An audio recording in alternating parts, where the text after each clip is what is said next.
hidup penuhiku, mengalir dalamku. Jiwaku tenang bersamamu dalam naunganmu.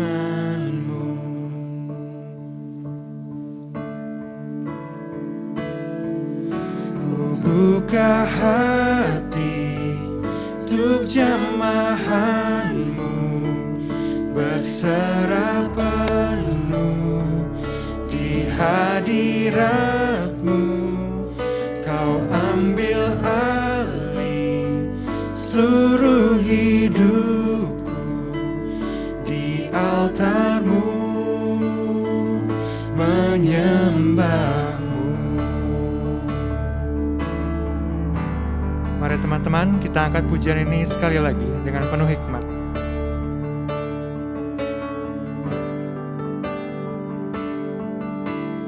Roh-Mu yang kudus, pulihkanku. Engkaulah damaiku. Ku hidup oleh anugerah-Mu yang menyertaiku,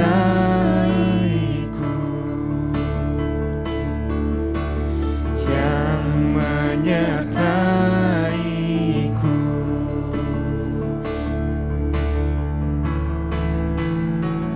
Ku buka hati untuk jamahanmu, berserah penuh di hadiratmu. Kau ambil alih seluruh hidupku di altarmu, menyembahmu. Ku buka hati untuk jamahanmu, berserah penuh di hadiratmu. Kau ambil alih seluruh hidupku di altarmu, menyembahmu.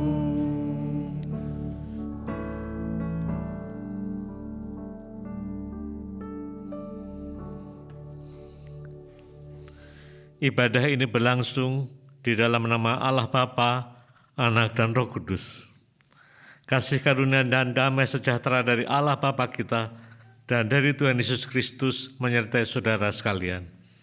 Dan menyertai saudara juga. Silakan duduk, saudara. Selamat pagi teman-teman GKI Taman Cibunut. Kembali lagi kita semua di sini untuk bersama-sama melayani Tuhan pada hari Minggu tanggal 31 Januari. Saya harap di masa PSBB ini kita semua dalam kondisi yang baik-baik saja, sehat selalu, orang tua kita sehat selalu, saudara kita dan teman-teman kita semuanya sehat. Namun jika dalam kondisi hari ini atau pada saat hari ini kita tidak dalam suatu kondisi yang tidak baik-baik saja, saya harap khotbah hari ini dapat kembali menyegarkan kita, dapat kembali membawa damai dalam hati kita, dan kembali lagi mengingatkan betapa besarnya kuasa Tuhan dalam hidup kita, betapa hebatnya Tuhan dalam hidup kita, dan Tuhan tidak pernah berhenti bekerja dalam kehidupan kita, sehingga pada saat suatu hari nanti kita bawa bersama-sama akan takjub akan kuasa Tuhan. Teman-teman, pada hari ini saya ajak kita semua untuk mengakui segala dosa kita yang telah kita perbuat. Saya berikan waktu teduh untuk kita sejenak, datang ke hadirat Tuhan secara pribadi, kita mengakui segala dosa yang telah kita lakukan.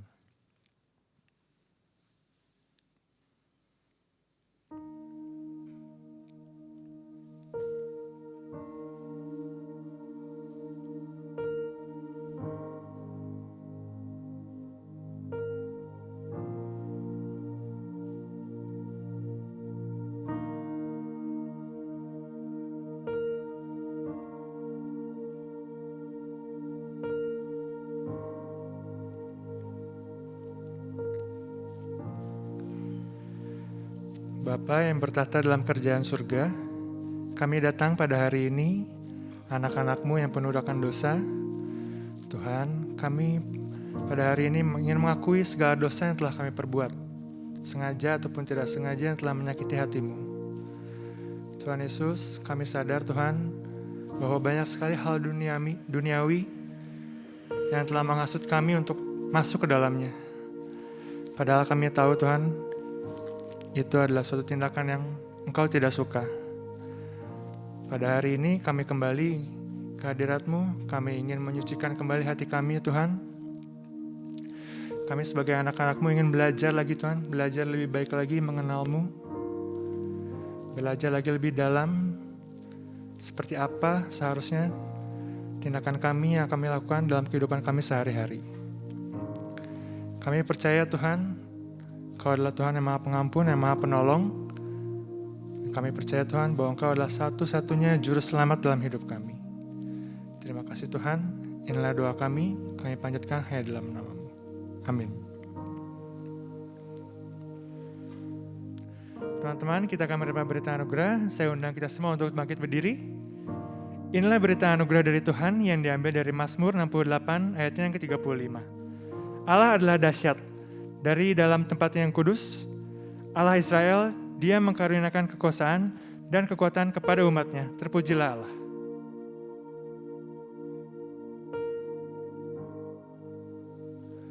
Memang kadang di kehidupan sehari-hari banyak hal-hal yang kita tidak mengerti dan kita pertanyakan, apakah ini yang Tuhan mau dalam hidup kita? Namun kita perlu yakin bahwa waktu Tuhan pasti akan datang dalam hidup kita tepat pada waktunya. Mari kita nyanyikan Waktu Tuhan.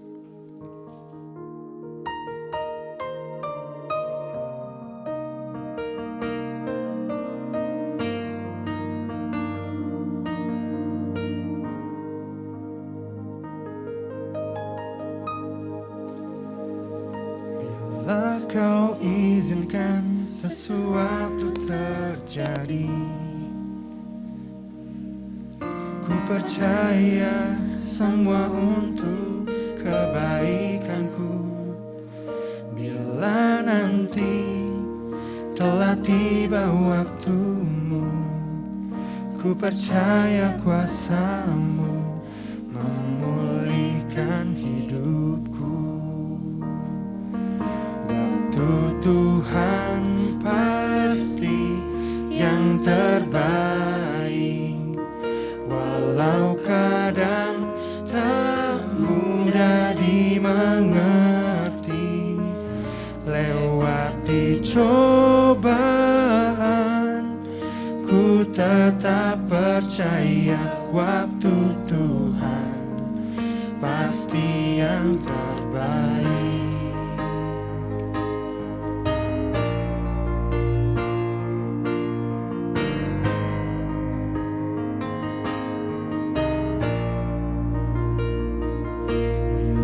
Kau izinkan sesuatu terjadi, ku percaya semua untuk kebaikanku. Bila nanti telah tiba waktumu, ku percaya kuasa-Mu memulihkan hidupku. Tuhan pasti yang terbaik, walau kadang tak mudah dimengerti.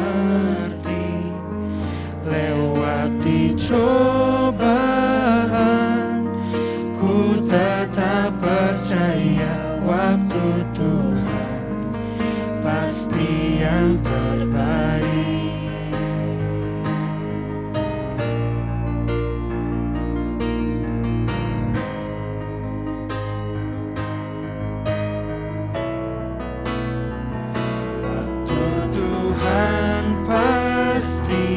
Yang terbaik, walau kadang tak mudah dimengerti.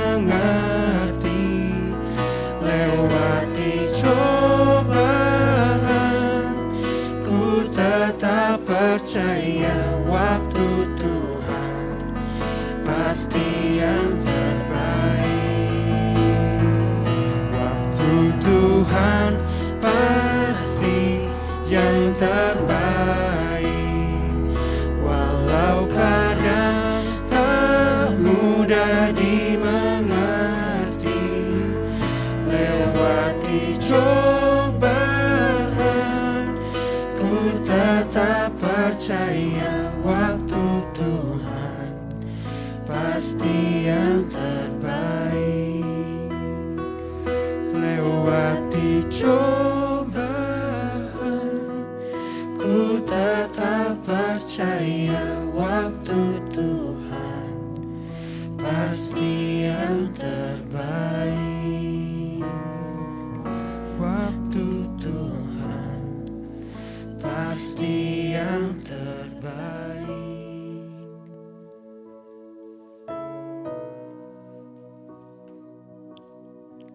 Marilah saudara sekalian kita bersama berdoa. Mohon pimpinan Tuhan dalam pemberitaan firman. Mari kita berdoa. Ya Tuhan, Bapa kami dalam surga, kami bersyukur kepadamu kalau saat ini kami boleh bersama datang berbakti kepadamu. Ini adalah waktu yang terbaik yang Tuhan berikan pada kami untuk bersama-sama datang kepadamu. Walaupun masih secara online, secara fisik kami berjauhan, tetapi hati dan iman kami Tuhan satukan. Dalam kesatuan inilah ya Tuhan, kami hendak bersama merenungkan kebenaran firman-Mu. Pimpinlah kami semuanya, sehingga kami boleh semakin memahami apa yang menjadi kehendak Tuhan dalam hidup kami, dan kami mewujudkannya. Bagaimana kuasa Tuhan yang Kau nyatakan boleh kami alami saat ini. Terima kasih ya Tuhan, dalam nama Tuhan Yesus kami telah berdoa. Amin. Saudara sekalian, bacaan Alkitab kebaktian minggu ini dari Injil Markus pasal 1 ayat 21 sampai dengan ayat 28. Markus pasal 1 ayat 21 sampai dengan 28, yaitu mengenai Tuhan Yesus yang mengajar dan mengusir setan. Lalu banyak orang takjub kepada Tuhan Yesus. Inilah Injil Tuhan Yesus Kristus menurut Markus pasal 1 ayat 21 sampai dengan ayat 28. Yesus dalam rumah ibadah di Kapernaum. Mereka tiba di Kapernaum. Setelah hari Sabat mulai, Yesus segera masuk ke dalam rumah ibadah dan mengajar. Mereka takjub mendengar pengajarannya, sebab Ia mengajar mereka sebagai orang yang berkuasa, tidak seperti ahli-ahli Taurat. Pada waktu itu di dalam rumah ibadat itu, ada seorang yang kerasukan roh jahat. Orang itu berteriak, "Apa urusanmu dengan kami, hai Yesus orang Nazaret? Engkau datang hendak membinasakan kami. Aku tahu siapa engkau, yang kudus dari Allah." Tetapi Yesus menghadiknya, katanya, "Diam, keluarlah daripadanya."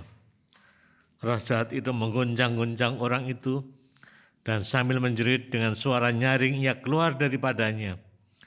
Mereka semua takjub, sehingga mereka memperbincangkannya, katanya, "Apa ini? Suatu ajaran baru?" Ia berkata-kata dengan kuasa. Roh-roh jahat pun diperintahnya dan mereka taat kepadanya. Lalu tersebarlah dengan cepat kabar tentang Dia ke segala penjuru di seluruh Galilea. Demikianlah Injil Tuhan Yesus Kristus. Berbahagialah kita membaca dan memelihara firman dalam kehidupan kita. Haleluya. Saudara sekalian yang kami kasih dalam Kristus, dimanapun kalian berada, kita akan merenungkan tema takjub pada kuasa Allah. Takjub itu artinya apa, saudara? Takjub itu artinya heran, ya. Artinya heran, terpesona. Heran, terpesona pada kuasa Allah. Istilah takjub ini muncul 2 kali dalam bacaan kita. Yang pertama ayat 22, mereka takjub mendengar pengajaran Tuhan Yesus. Lalu yang kedua muncul di ayat 20, di ayat yang ke-27. Mereka semua takjub setelah Tuhan Yesus mengusir roh jahat. Kita akan melihat 2 takjub ini apa maksudnya. Yang pertama, saudara-saudara, orang banyak ini mendengar pengajaran Tuhan Yesus atau khotbah Tuhan Yesus waktu itu, mereka takjub. Mengapa pengajaran Tuhan Yesus menakjubkan, mengherankan, mempesonakan orang banyak? Di sana dikatakan karena pengajaran Tuhan Yesus mengajar dengan penuh kuasa.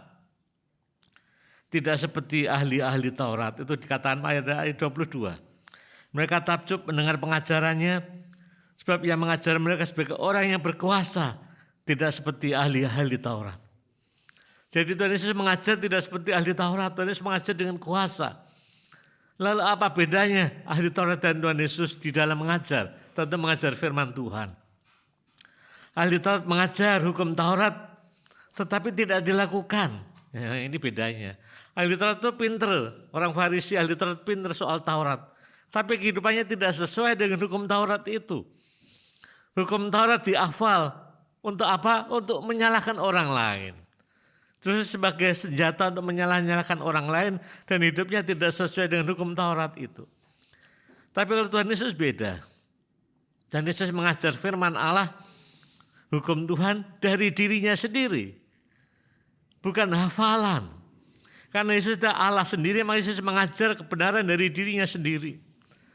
Dan pengajaran Yesus sesuai dengan kehendaknya, sesuai dengan kehidupannya, sesuai dengan apa yang ada pada dirinya.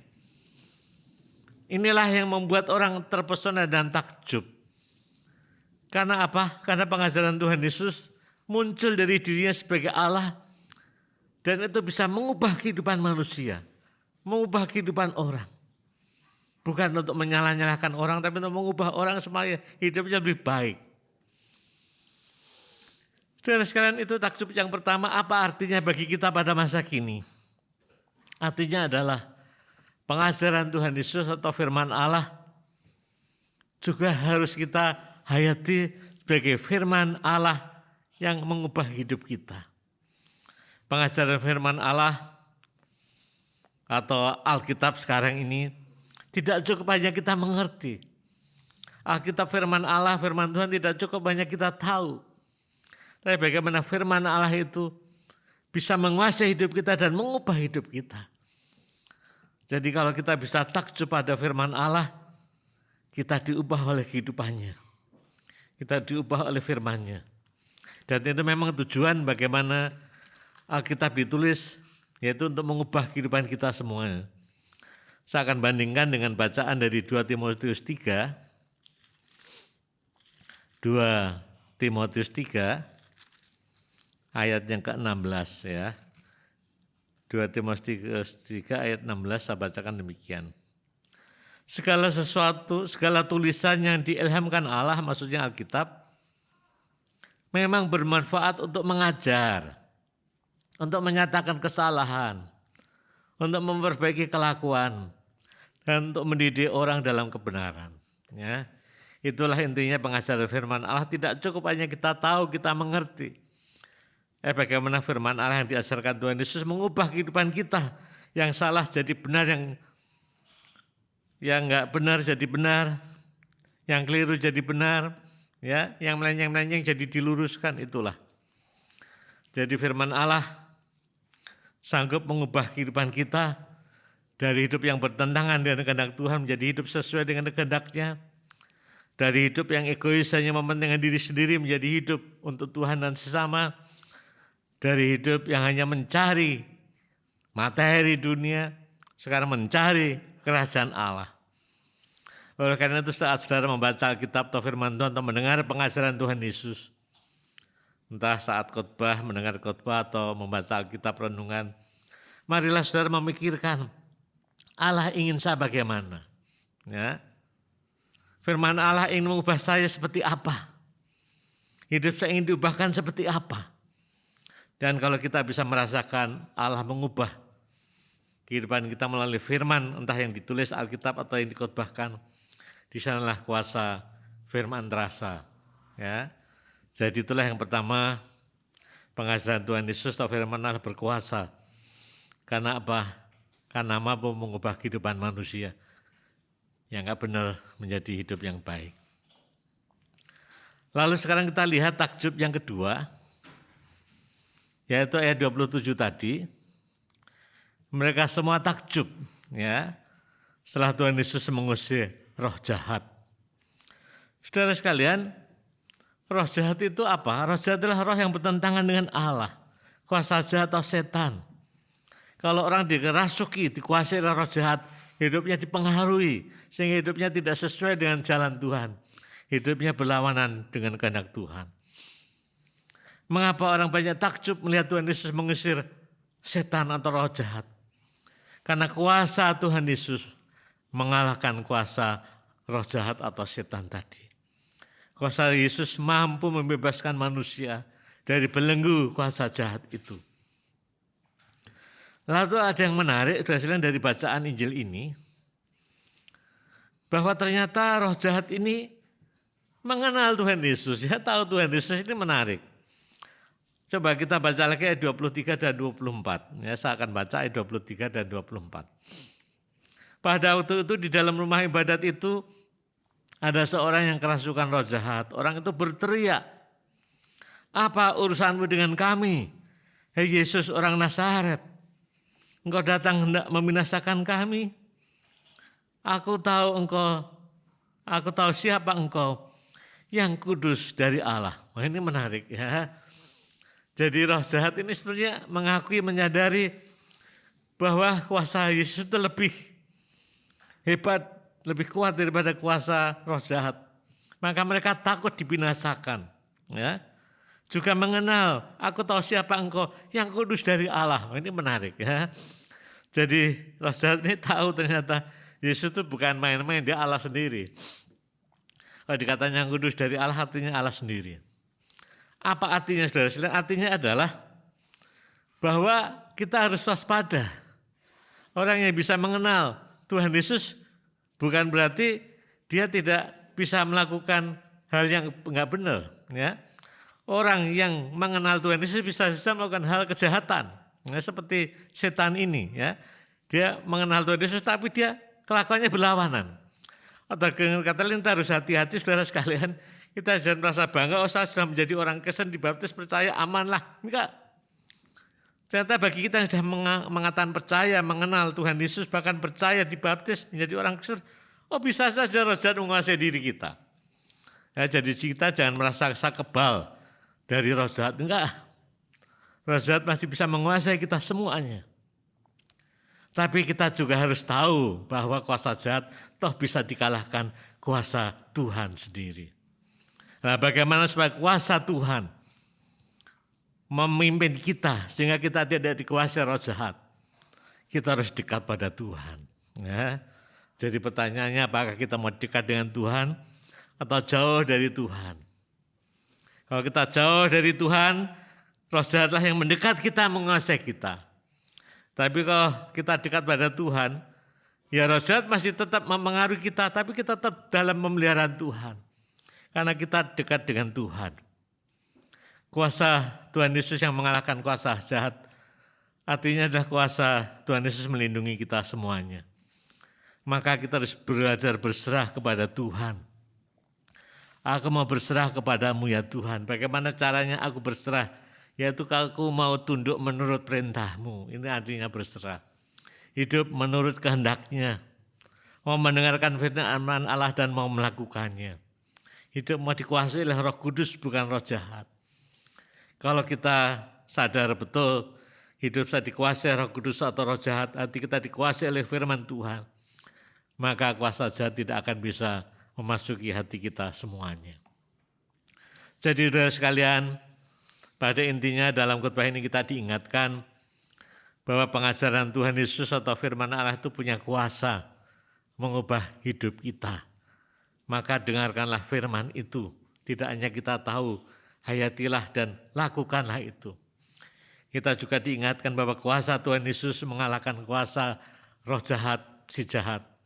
Kita jangan mau dikuasai oleh roh jahat. Kita harus dikuasai oleh Roh Kudus. Yaitu kalau kita mau dekat dan berserah kepadanya, maka kita akan selalu dimenangkan oleh kuasa Tuhan menghadapi segala macam kejahatan. Marilah kita belajar menjadi anak-anak Tuhan yang setia, yang selalu dekat kepadanya. Amin.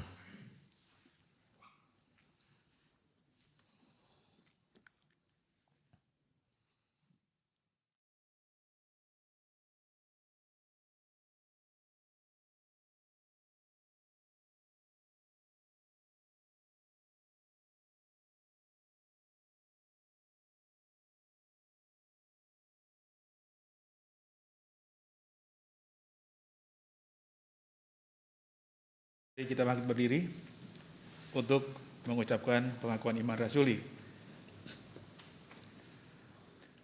Bersama umat Tuhan di sepanjang abad dan tempat, marilah kita mengucapkan pengakuan iman kita menurut pengakuan iman rasuli.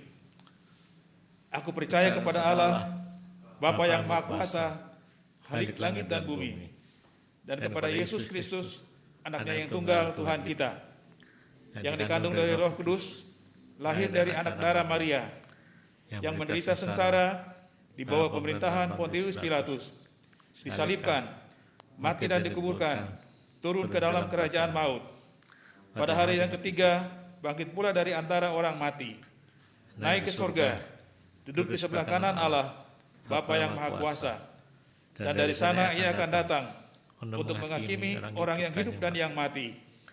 Aku percaya kepada Roh Kudus, gereja yang kudus dan am, persekutuan orang kudus, pengampunan dosa, kebangkitan orang mati, dan hidup yang kekal. Amin. Silakan duduk. Sekarang kita masuk dalam doa syafaat. Marilah kita bersama menaikkan doa syafaat kita. Mari kita berdoa. Ya Tuhan Bapa kami dalam surga, terima kasih firman-Mu untuk mengingatkan kami semua, agar kami mau mendengar dan melakukan firman-Mu. Tidak cukup kami tahu, tapi bagaimana firman mengubah hidup kami. Juga kuasa Tuhan yang akan menguasai hati dan hidup kami. Kami mau dekat kepada-Mu, sehingga kuasa si jahat tidak menguasai kehidupan kami. Tolonglah kami, ya Tuhan, sebagai anak-anak muda, untuk terus dalam pimpinan Tuhan. Berdoa untuk seluruh anggota jemaat simpatisan GKI Taman Cibunut Bandung, khususnya dari anak sekolah minggu, remaja, pemuda, dewasa, orang tua. Tuhan, satukanlah hati mereka, berkatilah hidup mereka, lindungilah dan sertailah mereka semuanya. Dalam masa-masa sulit pandemi ini, kiranya tangan kasih Tuhan selalu beserta mereka dalam setiap pergumulan dan langkah persoalan hidup. Mereka tidak sendiri. Tuhan bersama mereka semuanya, sehingga kami boleh dikuatkan. Oh Tuhan, kami juga bersyukur kepada-Mu kalau bulan Februari nanti kami sebagai gereja Tuhan boleh merayakan ulang tahun ke-105. Cukup panjang usia sebagai gereja. Kiranya Tuhan juga memimpin kami bagaimana kami boleh mengisi hidup bergereja ini dengan baik dan benar, menjadi berkat bagi jemaat tapi juga masyarakat.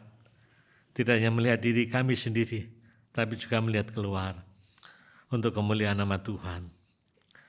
Tuhan, kami terus berdoa untuk pergumulan bangsa bahkan dunia, yaitu pandemi virus corona.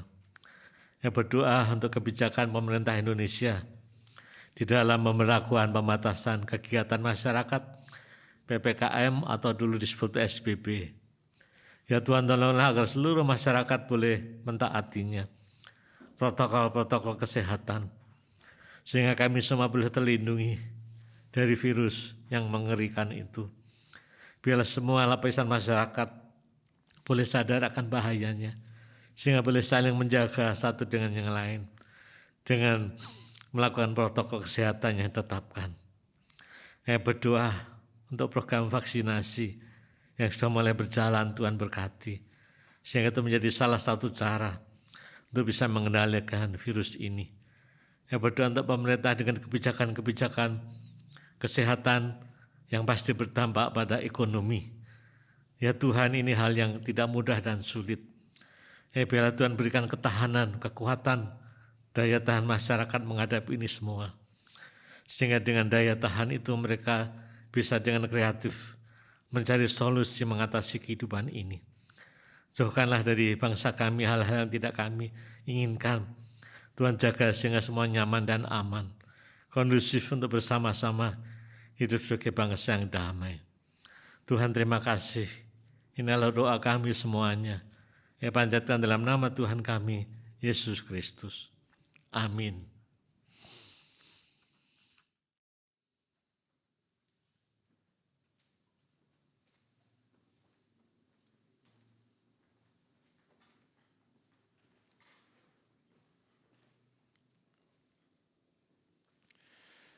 Teman-teman, sama-sama kita akan membawa persembahan.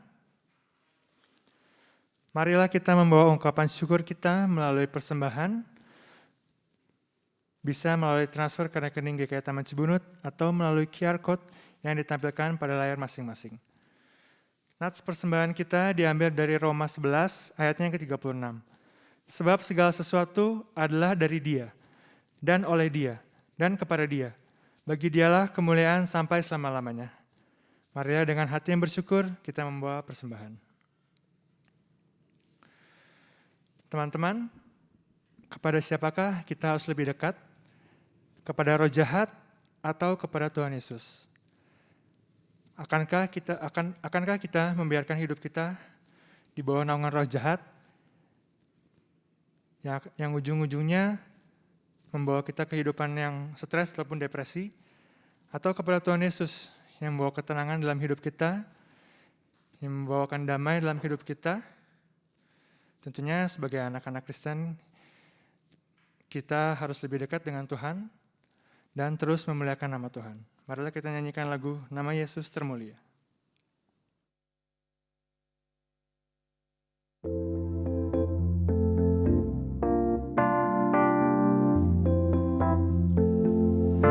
Nama Yesus termulia di atas segala nama, agar di dalam namanya semuanya menyembah.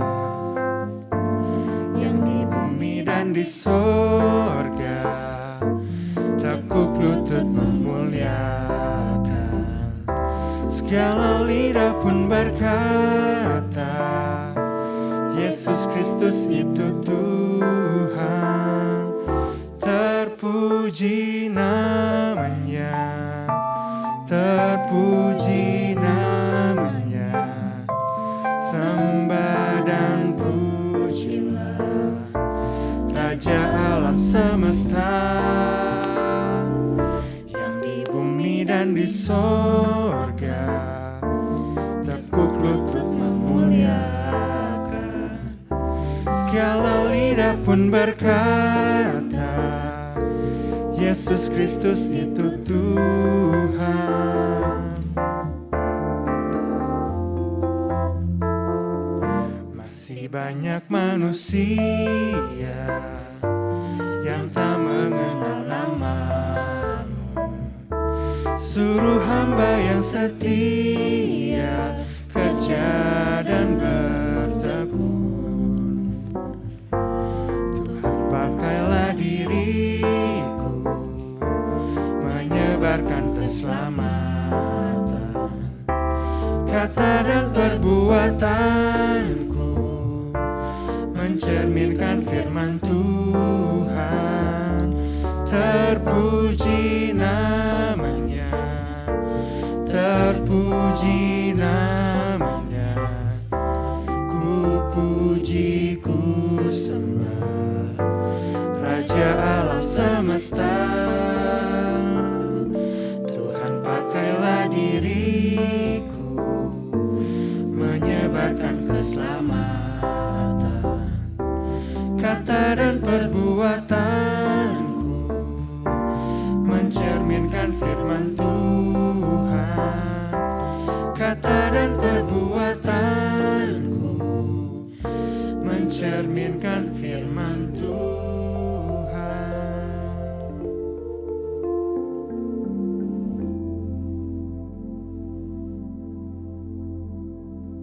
Saudara sekalian, arahkanlah hatimu kepada Tuhan dan terimalah berkat Tuhan.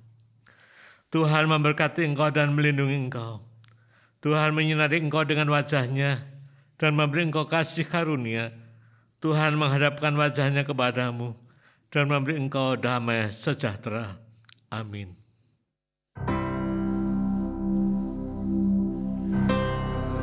Haleluya, haleluya,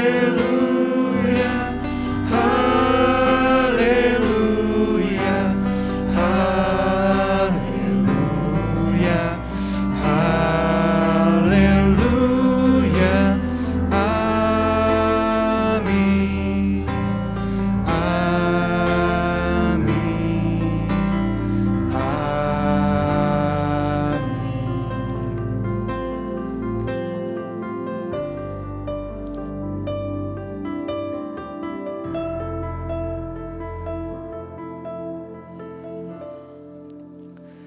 Kebaktian telah selesai, sampai berjumpa di kebaktian selanjutnya.